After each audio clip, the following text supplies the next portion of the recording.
الذي بلغنا إلى شهر ذي الحجة، والصلاة والسلام على سيدنا محمد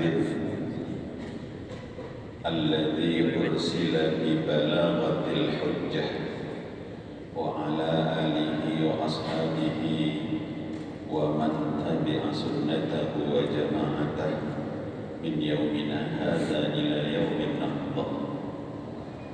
Amma ba'du, al-mukarramun, para alim, para masyayikh, para kiai, para asatidz, ustazah, para bapak, para ibu, saudara-saudara, jamaah salat subuh Masjid Agung At-Taqwa yang kesemuanya sangat saya muliakan, dan semoga semuanya senantiasa dirahmati oleh Allah Subhanahu wa ta'ala.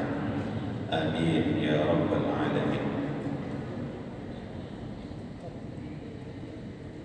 Allah berfirman di dalam Al-Quran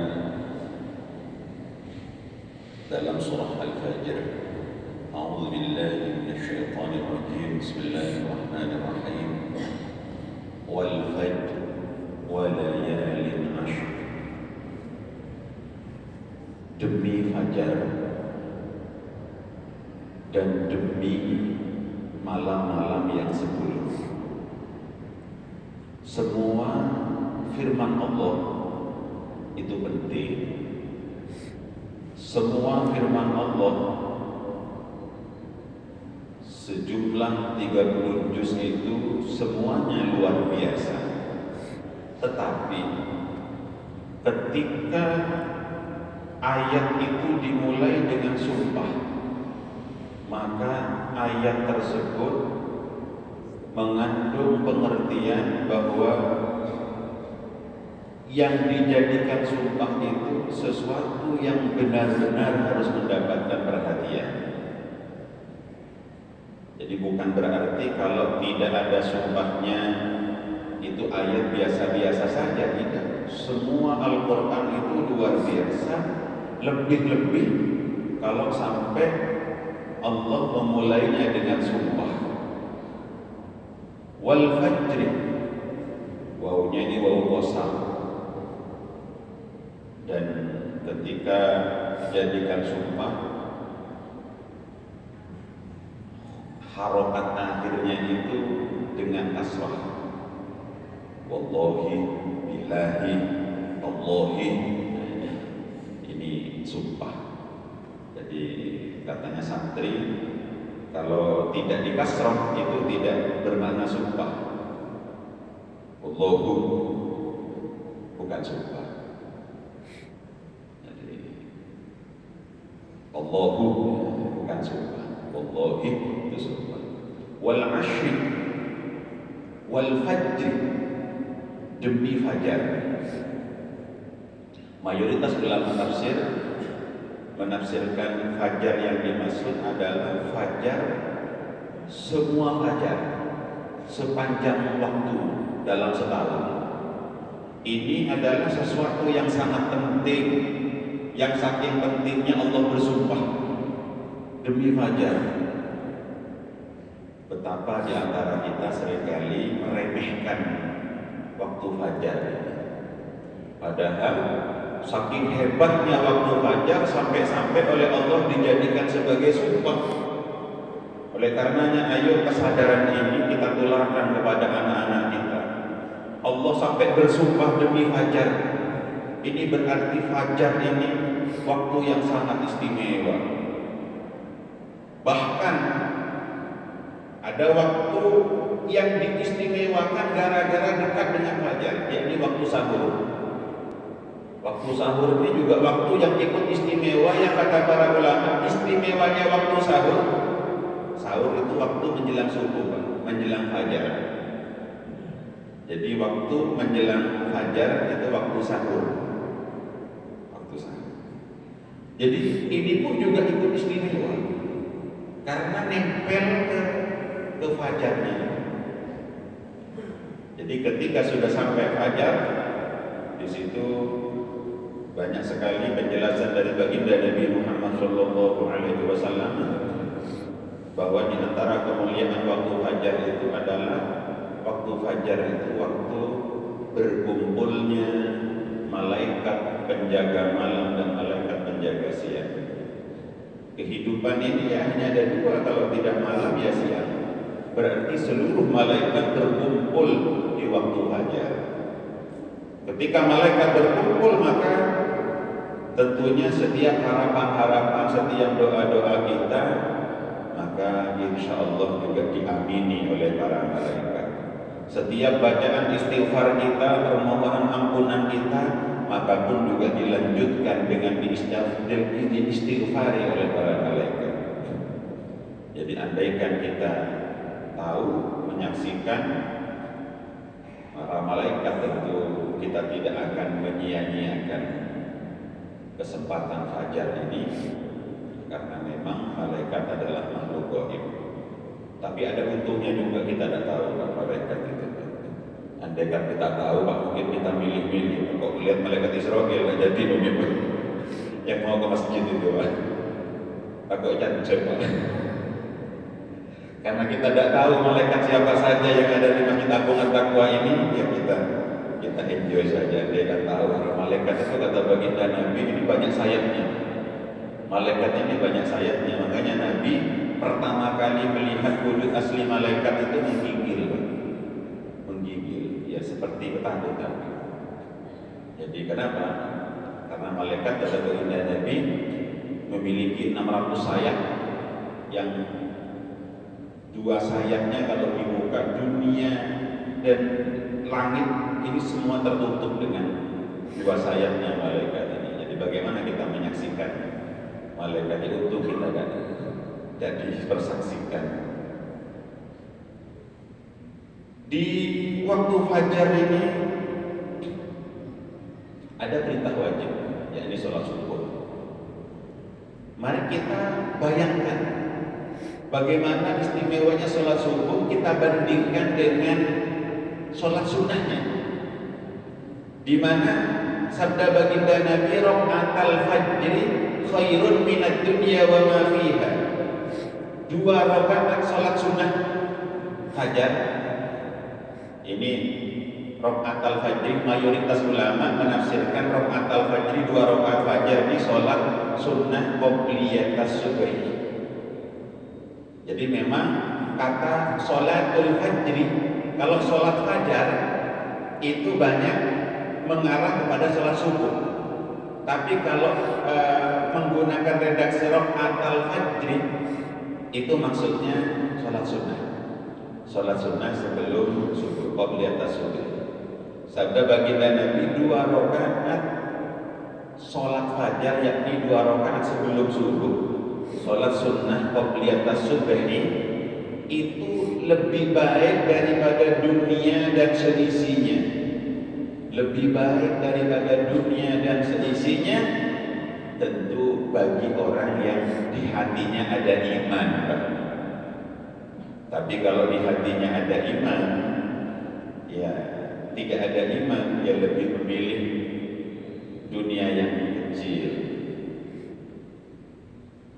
Jadi ada janjian jual beli misalnya yang menawarkan keuntungan 2 juta rupiah, ditukar dengan 2 rakaat sholat sunnah subuh, milih 2 juta. Kalau tidak ada iman, kenapa? Karena di hatinya siap kok di atas subhi aku gitu. Mau 2 juta ya belum tentu datang boleh. Bagi orang yang di dadanya tidak ada iman. Tapi bagi orang yang di dadanya ada iman, waktu fajar ini begitu istimewa. Khairun minad dunya wa ma fiha. Padahal kita semua tahu bahwa sholat fardu itu jauh tidak bisa dibandingkan fadilahnya dengan sholat sunnah. Kalau sholat sunnahnya saja fadilahnya khairun minad dunya wa ma fiha, lalu bagaimana dengan sholat fardunya? Ini tak bisa kita bayangkan bagaimana istimewanya orang yang sholat subuh. Jadi makanya sholat subuh ini benar-benar istimewa, benar-benar istimewa. Bahkan di antara sholat yang 5 waktu itu, maka sholat subuhlah yang menempati ranking pertama. Meskipun itu paling sedikit, tetapi karena hebatnya waktu fajar, wal fajri, demi waktu fajar, walayalin ashr, demi malam-malam yang 10. Banyak penafsiran ulama, tetapi yang paling kuat, yang paling banyak atau jumhur mufassir itu menafsirkan malam-malam yang 10 itu adalah malam 10 pertama di bulan Dzulhijjah. Malam tanggal 1 sampai tanggal 10. Yang di Indonesia malam tanggal 1-nya itu ditetapkan tanggal 20 Juni. Tanggal 18 Juni tim ruqyah seluruh Indonesia dari Kementerian Agama tidak ada yang bisa melihat hilal karena posisi hilal menurut ilmu hisab 0,11 derajat, 0, jadi sehingga tidak imkanul ru'yah, tidak memungkinkan untuk bisa dilihat di ufuk barat. Tetapi negara yang lebih barat dari Indonesia ini sangat mungkin, bukan 0,1 derajat seperti Arab Saudi. Arab Saudi ini di baratnya Indonesia, selisih 4 jam dengan kita. Kalau di sini 0,11 derajat, maka di Arab Saudi sangat mungkin hilal sudah sangat tinggi. Antara kita dan Arab Saudi ini berbeda wilayatul hukmi, beda wilayah hukum. Jadi yang berlaku adalah di mana kita berada. Jadi kalau di sini masih tanggal 30, misalnya di sana tanggal 1, maka kita ikut yang 30 di sini, tidak ikut yang di sana, Pak. Jadi ini yang perlu saya tegaskan, tanggal 1-nya berbeda antara Indonesia dengan Arab Saudi karena beda tempat, beda geografis dan beda wilayah hukum, beda matlak istilahnya itu. Jadi sehingga karena tanggal 20 tanggal 1 Dzulhijjahnya, maka tanggal 10-nya pemerintah Indonesia menetapkan tanggal 29 Juni bertepatan dengan hari Kamis. Sebaliknya di Arab Saudi tanggal 10 Dzulhijjahnya tanggal 28 hari Rabunya. Sehingga ketika kita di sini tanggal 9, di sana sudah tanggal 10. Di sana berlebaran, kita di sini berpuasa. Puasanya puasa Arafah.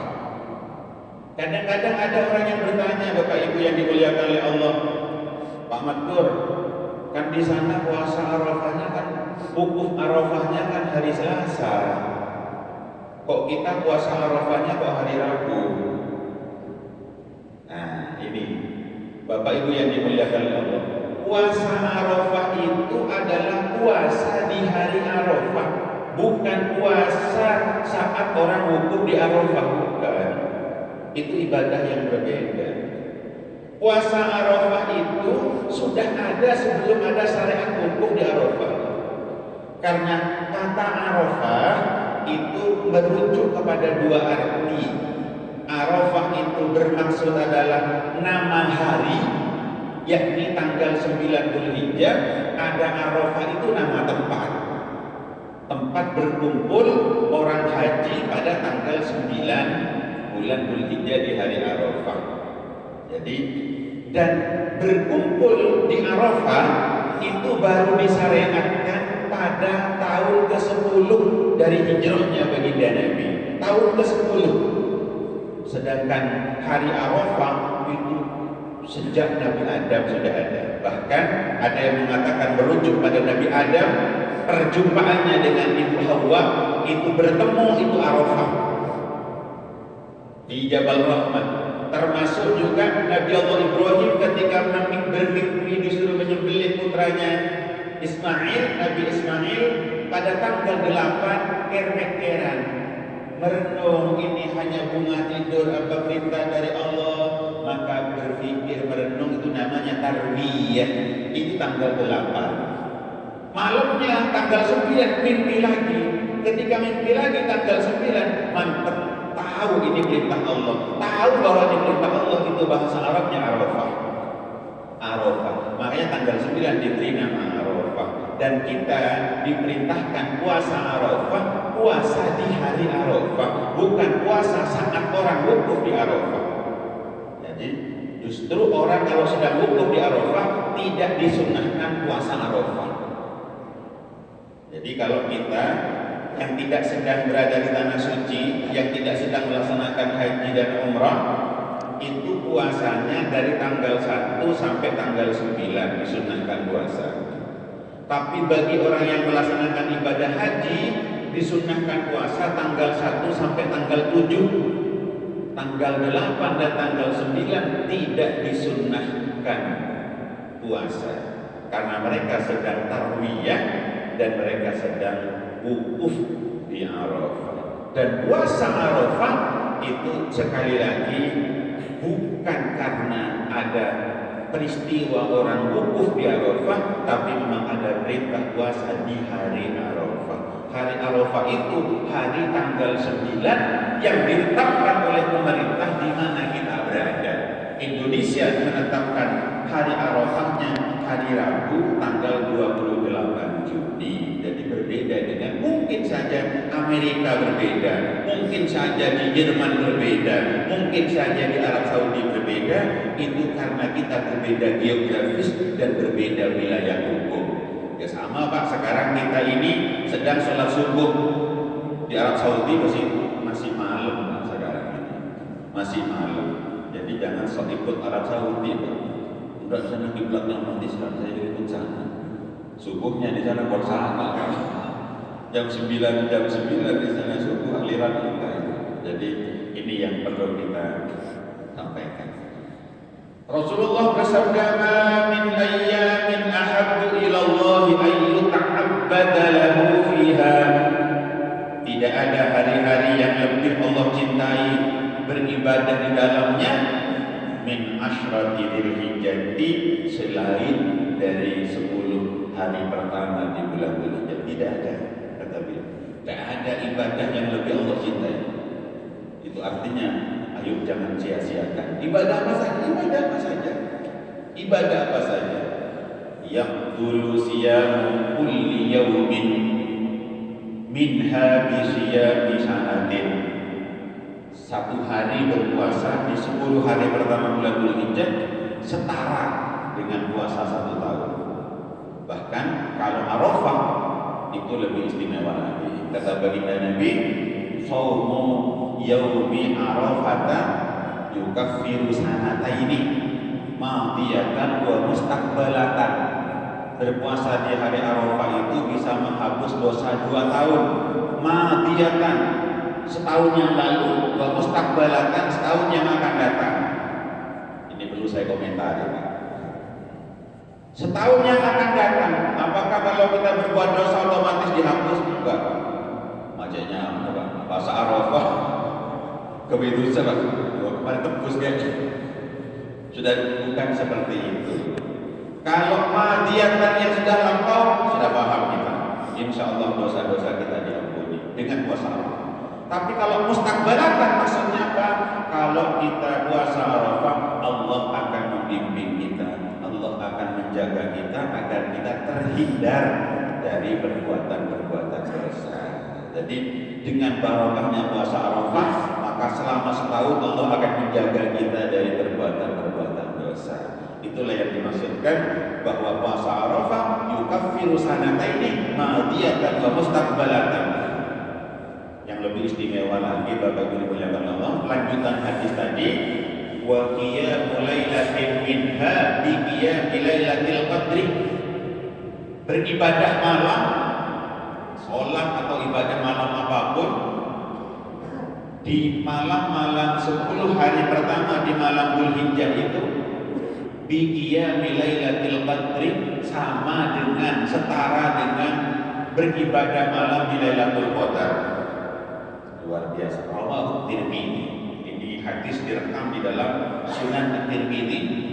Hadisnya sahih. Jadi kita ini kalau Ramadan Lailatul Qadar kita cari-cari karena waktunya menjadi rahasia Allah. Rasulullah hanya berikan kabar tanda-tandanya, carilah Lailatul Qadar pada 10 hari yang terakhir. Tapi kalau malam-malam Dzulhijjah ini kan kita semua tahu, pemerintah sudah menetapkan tanggal 1-nya kapan. Sehingga setiap malam kita ngerti ini malam-malam Dzulhijjah. Jadi kalau kita beribadah malam di malam itu, bi Lailatul Qadri itu setara dengan malam Lailatul Qadar. Maka sangat hebat sekali kalau kita menyia-nyiakan. Amalan apa, ibadah apa yang sangat dianjurkan? Semua ibadah, tetapi ada banyak redaksi hadis yang menjelaskan tentang amalan-amalan khusus. Di antaranya Rasulullah bersabda, "Ma min ayyamin afdalu ilallah wa ahabbu ilaihi al-'amalu fihinna min hadhihi al-ayyam." Tidak ada hari yang lebih agung bagi Allah dan lebih Allah cintai beramal ibadah di dalamnya daripada di 10 hari-hari ini. Jadi kata baginda Nabi, fa'aksiru fihinna minat takbir, minat tahlil, wat tahmid, wat takbir, wat tahmid. Fa'aksiru fihinna minat tahlil, wat takbir, wat tahmid. Jadi kalau sudah sampai di 10 hari pertama bulan Dzulhijjah, fa'aksiru fihinna, perbanyaklah di 10 hari pertama bulan Dzulhijjah itu, perbanyak tahlil, la ilaha illallah, perbanyak zikir, wat takbir, Allahu akbar, Allahu akbar, Allahu akbar, wat tahmid, tahmid itu alhamdulillah, alhamdulillah, alhamdulillah, perbanyak. Ya, monggo silahkan zikir apapun perbanyak.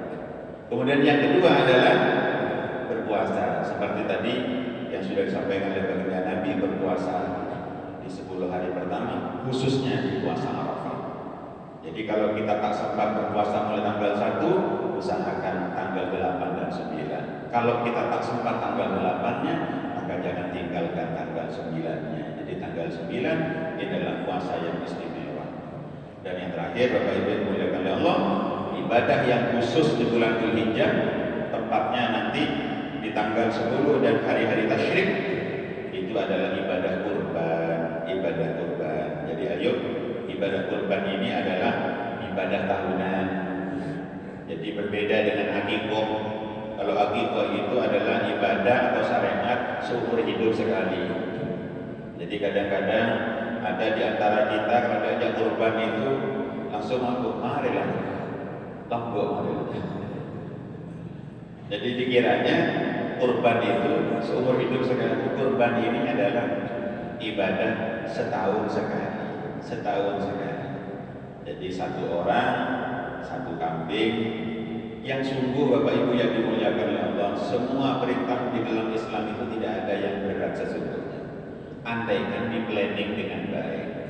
Ya kalau kita misalkan mau kurban kambing, ya niatnya baru tanggal 10-nya, mungkin kaget, mungkin kita tidak punya uang cash, uang harga 2,5 juta atau 3 juta, mungkin kita kesulitan. Tapi kalau di planning 2,5 juta, 3 juta, kalau memang direncanakan, ini tidak akan berat, tidak akan berat. Jadi kalau misalnya setiap hari kita menyisihkan misalkan 20.000,